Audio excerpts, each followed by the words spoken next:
as you get into a place where you sold 120 million records and you've been a band for over 20 years, you get to a place where I think the evolution becomes crucial. Where if you don't do it, the band is going to get bored, and also the audience is going to get bored. Whenever you're doing that kind of evolution, it's like, you walk in, John and I walked in the studio with a blank pad and a pen. And, we didn't know what actually was going to come out when we sat down and did it. And then after we got done with the record, we quite liked it.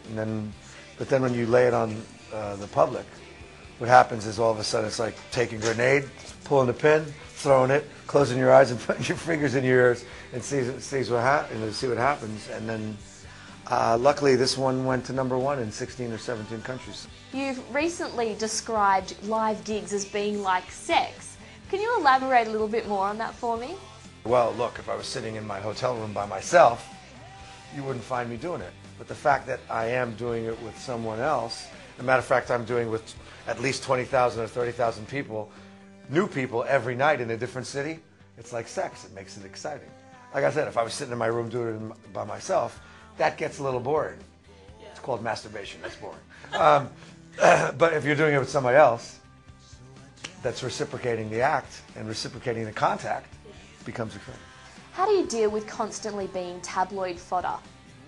The stuff that I went through, I lost my dad, broke my arm, went through a divorce, child custody battles, rehab, this, that, and the other thing, a bunch of that stuff. It's stuff that happens to real people in real life. Just because you're in the entertainment industry does not make you exempt.